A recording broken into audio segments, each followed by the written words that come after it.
विषय आहे याचं अध्ययन केलं जाते आणि तिसऱ्या वर्षाला म्हणजे modern concept and policy in politics इथे हे सिद्धांत आहे, विचार आहे.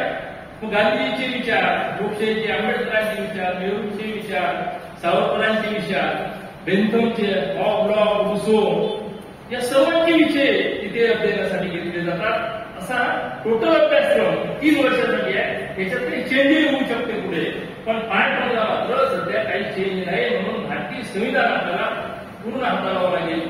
ते आपण त्या दिवशी आपण बघू. त्यानंतर आपण जे वर सांगितलेलं आहे की इन्स्टिट्यूशनल व्हिजिट कुठे कुठे जातो त्याचे चित्रफित मी इथे मुद्दाम टाकलेले की आपण कशा व्हिजिट देतो. ते ग्रामपंचायतला दिलेली ही स्थानिक स्वराज्य संस्था पंचायत समितीमध्ये आपण विद्यार्थी नेले, तिथं कामकाज त्यांना कसं चालते हे समजून सांगितलेलं आहे.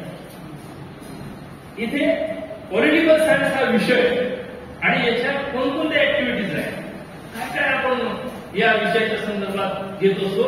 पॉलिटिकल सायन्स स्टडी सर्कलचं इनॉग्रेशन आपण उद्घाटन करतो. त्यासाठी वेगवेगळे विचारवंत, वेगवेगळे प्राध्यापक, वेगवेगळ्या महाविद्यालयाचे की जेणेकरून आपल्याला या विषयाचं ज्ञान प्राप्त होईल असे आपण बोलवून त्याचं आपण इथे मार्गदर्शन विद्यार्थ्यांना पुरवत असतो. त्यानंतर BA पार्टनरसाठी सेमिनार असतं. तुम्हाला तुमचे सेमिनार तयार करायचे असतात. इथे मी जसं बोलतो तसं मी तिथे बसून तुम्ही इथे सेमिनार वाचून दाखवायचे. त्याचे जे ग्रेडेशन आहे काल सरांनी सांगितलं त्याप्रमाणे तसे मार्किंग होईल. त्यानंतर पेपर प्रोजेक्ट प्रेझेंटेशन असते. त्यानंतर इथे ग्रुप डिस्कशन आपण चर्चा करायची असते की उदाहरणार्थ राष्ट्रपतीची भूमिका आणि काय एकाने सांगा